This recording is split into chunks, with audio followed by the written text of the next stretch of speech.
대장동 사건 핵심 인물 김만배 씨 허위 인터뷰 의혹을 수사하고 있는 검찰이 관련 내용을 보도한 언론사를 압수수색한 걸 두고 여야의 반응은 엇갈렸습니다. 국민의힘은 대선 공작 사건의 진상을 규명하기 위한 거라고 옹호했지만 민주당은 윤석열 정부의 언론 탄압이라고 맹비난했습니다. 정현우 기자가 취재했습니다.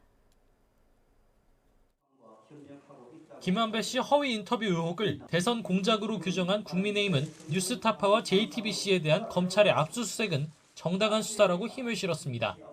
국기문란 사건의 진상을 규명하기 위해선 관련 보도가 나오게 된 경위를 파악해야 한다는 겁니다. 예고한 대로 해당 인터뷰 내용을 인용 보도한 전현직 라디오 시사 프로그램 진행자 3명까지 고발하며 압박 수위를 끌어올렸습니다. 허위 날조 인터뷰 내용을 구체적으로 확인도 하지 않고 마치 사실인 것처럼 전제해서 프로그램을 진행한 진행자 3사람을 우선 고발합니다. 이번 사건의 배후에 민주당과 이재명 대표가 있는 것 아니냐는 의혹을 거듭 제기하며 당 차원의 진상조사에도 속도를 내고 있습니다. 사실 여부 이런 것들 확인하고 조율하고 이런 내용을 다뤘습니다. 너무나 큰 사이즈다. 그러니까 단순히 이것은 개인에 의한 작품이 아닐 것이다. 민주당은 반박했습니다. 여당이 주장하는 배후설을 일축하며 역사관과 오염수 문제 등으로 수세에 몰린 여권이 국면전환용 수사에 나선 거라고 날을 세웠습니다.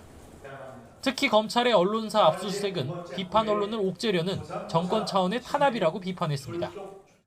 정권에 비판적이면 그곳이 어디든 상관없이 밀고 들어가겠다는 대언론 선전포고입니다.